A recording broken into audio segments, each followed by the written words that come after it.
अच्छा जी, आगे डिस्कस कर लेते हैं एंथैल्पी ऑफ फॉर्मेशन। अब देखिए नाम से ही जाहिर है एंथैल्पी ऑफ फॉर्मेशन। अब इसको जब हम जाहिर करते हैं तो हम इसको लिखते हैं del H naught F. F से मुराद यानी फॉर्मेशन जो इंडिकेट कर रहा है। इसको डिफाइन कर लेते हैं, the amount of heat evolved और absorbed when 1 mole of a compound is formed from its element.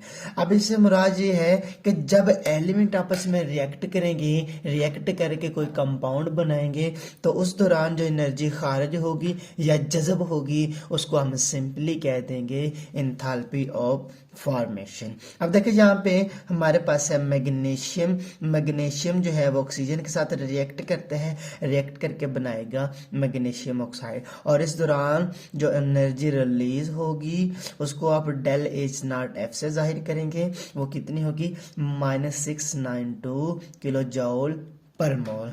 एक और रिएक्शन है हमारे पास, कार्बन है सॉलिड फॉर्म के अंदर है।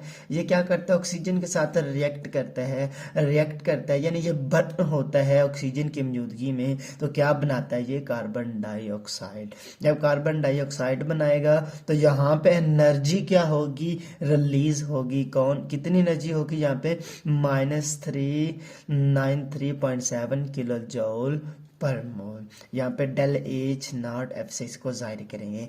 अब देखिए यहाँ पे भी पहले भी हमने बात की है कि जो भी सब्सटेंसेस हैं, जो रिएक्टेंट्स हैं, उनको क्या होना चाहिए? अपनी स्टैंडर्ड फिजिकल स्टेट के अंदर होना चाहिए। दोबारा रिपीट कर लेते हैं, इससे मुराद है अगर कोई स्टैंडर्ड कंडीशन के ऊपर सॉलिड फॉर्म के अंदर एग्जिस्ट करता है तो वो सॉलिड फॉर्म के अंदर ही होना चाहिए। कोई लिक्विड है तो उसको लिक्विड होना चाहिए, कोई गैस है तो उसको भी गैस ही होना चाहिए। अच्छा जी, आगे बात कर लेते हैं एंथैल्पी ऑफ एटॉमाइजेशन की। अब देखिए नाम से ही जाहिर है एटॉमाइजेशन, इससे मुराद है कि एटम के अंदर कन्वर्ट करना। अब देखें ये ऐसा प्रोसेस है जिसमें क्या होता है, एक जो सब्सटेंस होता है उसको उसके एटम के अंदर कन्वर्ट कर दिया जाता है। कोई मॉलिक्यूल होता है तो उसको उसके एटम के अंदर कन्वर्ट कर दिया जाता है। इसको डिफाइन कर लेते हैं, the amount of heat absorbed when 1 mole of a gaseous atom are formed from the elements under standard condition। अब इससे मुराद ये है कि जब किसी भी कंपाउंड का 1 मोल जो है गैशियस एटम यानी उसके बनते हैं किससे? उसके एलिमेंट से, अंडर स्टैंडर्ड कंडीशन के मुताबिक, तो उसके दौरान जो हीट जो है वो एब्जॉर्ब होती है, उसको हम कहते हैं हीट ऑफ एटॉमाइजेशन। अब इसको डेल एच नॉट 80 से जाहिर करते हैं। अब देखिए ना, जब भी हम इसकी एटॉमाइजेशन की एंथैल्पी की बात करते हैं तो हम कहते हैं यहाँ पे जो हीट है वो क्या होती है? एब्जॉर्ब होती है। अब देखिए ना, ज़रा गौर करें, कॉमन सेंस की बात है। अगर आपके पास एक मॉलिक्यूल है, मॉलिक्यूल को एटम के अंदर तोड़ें तो जाहिर बात है हमें बांड तोड़ने के लिए एनर्जी की ज़रूरत होगी। तो हम ये कहेंगे कि यहाँ पे एनर्जी क्या होगी? एब्जॉर्ब होगी। अच्छा जी, आगे एग्जांपल डिस्कस कर लेते हैं। यहाँ पे हाइड्रोजन गैस है, गैसियस फॉर्म के अंदर है, ये मॉलिक्यूलर फॉर्म के अंदर है। अब हमने क्या करना है? इसको एटॉमिक फॉर्म के अंदर चेंज करना है। तो हम क्या करेंगे? यहाँ पे एनर्जी एब्जॉर्ब करवाएंगे। जब एनर्जी एब्जॉर्ब करवाएंगे तो हम कहेंगे ये एक एंडोथर्मिक रिएक्शन होगा। अच्छा जी, अब देखें जी, यहाँ पे हाइड्रोजन गैस को हाइड्रोजन एटम के अंदर कन्वर्ट करने के लिए 218 किलो जॉल पर मोल एनर्जी जो है वो एब्जॉर्ब करना पड़ती है। तो तब जाके ये जो हाइड्रोजन गैस है वो एटम के अंदर कन्वर्ट होती है। अच्छा जी, आगे बात कर लेते हैं हम एंथैल्पी ऑफ न्यूट्रलाइजेशन की। अब जब भी हम न्यूट्रलाइजेशन की बात करते हैं तो इससे मुराद ये होता है कि हम एक एसिड और एक जो बेस है उसका रिएक्शन करवा रहे होते हैं। अब देखें, जब भी एक एसिड बेस के साथ रिएक्शन करता है तो जनरली तौर पे क्या होता है? यहाँ पे वाटर बनता है। तो हम सिंपली ये कहते हैं कि हम वाटर फॉर्मेशन की बात कर लेते हैं। जब वाटर बनता है तो वाटर के बनने के दौरान एनर्जी जो है वो रिलीज होती है। जो वाटर की फॉर्मेशन है वो एक एक्सोथर्मिक प्रोसेस है, एक एक्सोथर्मिक रिएक्शन है। अच्छा जी, हम क्या करते हैं, इसको डिफाइन कर लेते हैं, फिर एक एग्जाम्पल के जरिए इसको एक्सप्लेन कर लेते हैं। अच्छा जी, यहाँ पे amount of heat evolved when 1 mole of hydrogen ions from acid react to 1 mole of OH ions from base to form 1 mole of water। यानी इससे मुराद ये है कि जब एक मोल जो है हाइड्रोजन आयन, एक मोल जो है वो ऑक्सीजन आयन आपस में रिएक्ट करके एक मोल वाटर बना दें, तो इसके दौरान जो एनर्जी रिलीज होगी उसको हम कह देंगे एंथैल्पी ऑफ न्यूट्रलाइजेशन।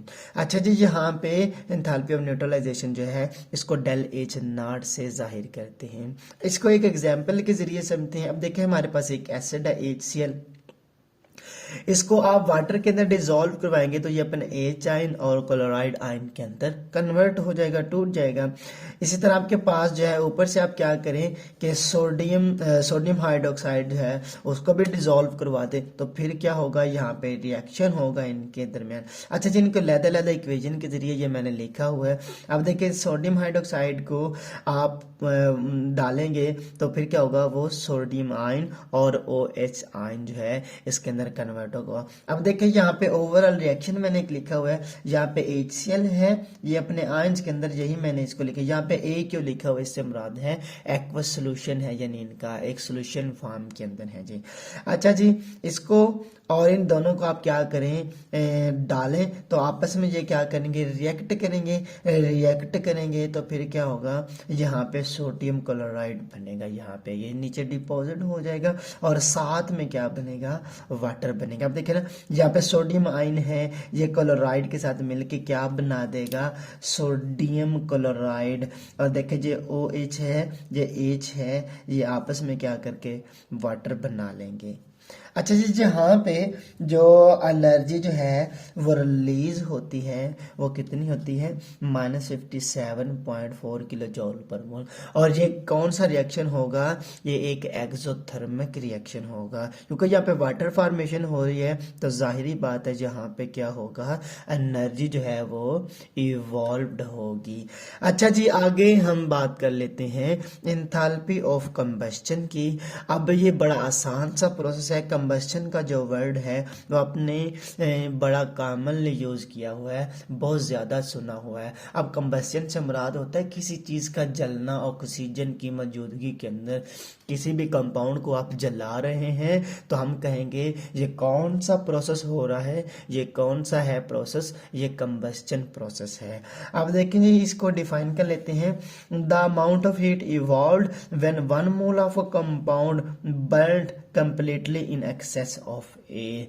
जब एक कंपाउंड जो है वो कंप्लीटली तौर पे बर्न हो जाता है ऑक्सीजन की मौजूदगी के अंदर, तो इस प्रोसेस के दौरान जो हीट जो है वो रिलीज होती है, इसको हम कहते हैं एंथैल्पी ऑफ कंबस्शन। इसको डेल एच नॉट सी से जाहिर करते हैं। इसकी एक एग्जांपल है, हमारे पास एक इथाइल अल्कोहल है, जब उसको ऑक्सीजन की एक्सेस अमाउंट के अंदर हम बर्न कहते हैं तो वो कार्बन डाइऑक्साइड और वाटर के अंदर कन्वर्ट होता है। और यहाँ पे जो एंथैल्पी ऑफ कंबस्शन है, यानी जो हीट रिलीज होती है वो कितनी होती है, -1368 किलो जॉल पर मोल।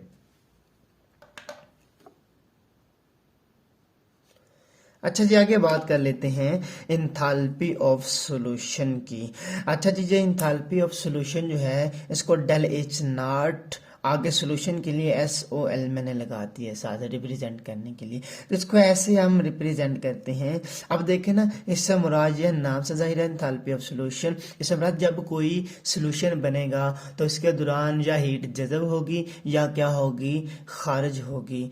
तो उस हीट को हम कह देंगे एंथैल्पी ऑफ सॉल्यूशन, यानी जब कोई सॉल्यूशन बनेगा। इसको डिफाइन कर लेते हैं, हीट इवॉल्व्ड और absorbed when 1 mole of a compound is dissolved in so much solvent that further dilution results in no detectable heat change. अब इससे मुराद ये है कि जब आप एक सॉल्यूशन बनाते हैं तो 1 मोल आपने बनाना है सॉल्यूशन, यानी कंपाउंड का 1 मोल आपने डिसॉल्व करवाना है यहाँ पे। तो इस दौरान जो हीट क्या होगी, खारिज होगी या जज़ब होगी, तो उसको हम कह देंगे एंथैल्पी ऑफ सॉल्यूशन। अब देखें यहाँ पे आप उतनी डाइल्यूशन करनी है कि जब तक यहाँ पे कोई चेंज ना आ जाए, यानी उस पॉइंट तक आपने जाना है जहाँ तक चेंज ना आए, यानी चेंज ख़त्म हो जाए यहाँ तक, यानी उसको आप एंड पॉइंट कह देंगे। तो वहाँ तक आपने इसको मेजर करना है जी। अच्छा जी, यहाँ पे जब अमोनियम क्लोराइड को आप डिसॉल्व करवाते हैं तो ये एक एंडोथर्मिक प्रोसेस है। तो अब देखें यहाँ पे जो इंथैल्पी ऑफ सॉल्यूशन है वो +16.2 किलो जॉल पर मोल है। और जब आप सोडियम कार्बोनेट को डिसॉल्व करवाते हैं वाटर के अंदर तो इस प्रोसेस के दौरान क्या होता है, जो हीट है वो रिलीज होती है। कितनी हीट होती है यहाँ पे, -25.0 किलो जॉल पर मोल।